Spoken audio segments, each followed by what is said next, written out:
पाहूया तुर्की देशातून आयात करण्यात आलेले ड्रायफ्रुट्स आणि सफरचंद यावर मुंबई पुण्यातल्या व्यापाऱ्यांनी बहिष्कार टाकण्याची भूमिका घेतली। विशेष म्हणजे या व्यापाऱ्यांच्या भूमिकेला राज्याचे पणन मंत्री जयकुमार रावल यांनी देखील पाठिंबा दिलाय।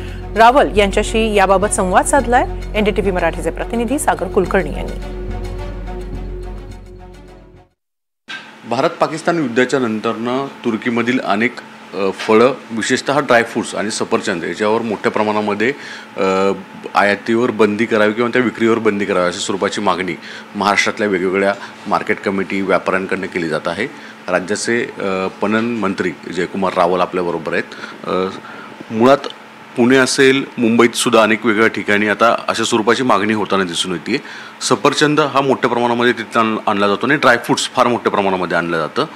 मार्केटिंग मिनिस्टर म्हणून तुमची या संदर्भातली काय भूमिका आहे? ही तर व्यक्तिगत व्यापाऱ्यांच्या मनामध्ये एक प्रकारचा संताप आणि रोष आहे की ज्या तुर्कीबरोबर व्यवसाय आपण करतो, ज्यांना आपल्यामुळे नफा मिळतो, रोजगार मिळतो, साधन मिळतो, त्या तुर्कीनी हत्यार हे पाकिस्तानला आपल्या देशाविरुद्ध पुरवणे आणि आपल्या सामान्य नागरिकांना मारणे हे काय व्यापाऱ्यांना आवडले नाही। म्हणून आज सकाळी मला द पुना मर्चंट चेंबर या लोकांनी भेटलेत।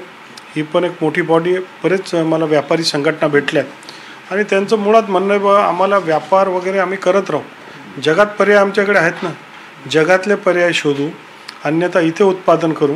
म्हणजे देश आमच्या विरोधाच्या, देशाच्या हिताच्या विरुद्ध काम करत असेल किंवा देशाच्या विरुद्ध भूमिका घेत असेल अशा लोकांना मदत करणारे, अशांची व्यापार करणारे, अशा प्रकारची भूमिका त्यांनी घेतलेली आणि त्या गोष्टी त्यांना पाठिंबा आहे आमचा।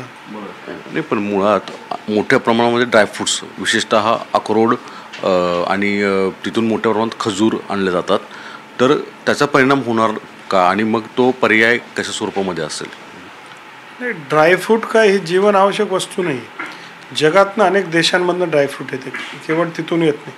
तिथला येणारा ड्रायफ्रूटला लोकांनी म्हणजे व्यापारी असोसिएशनने त्याच्यावर बॉयकॉट केलेला आहे।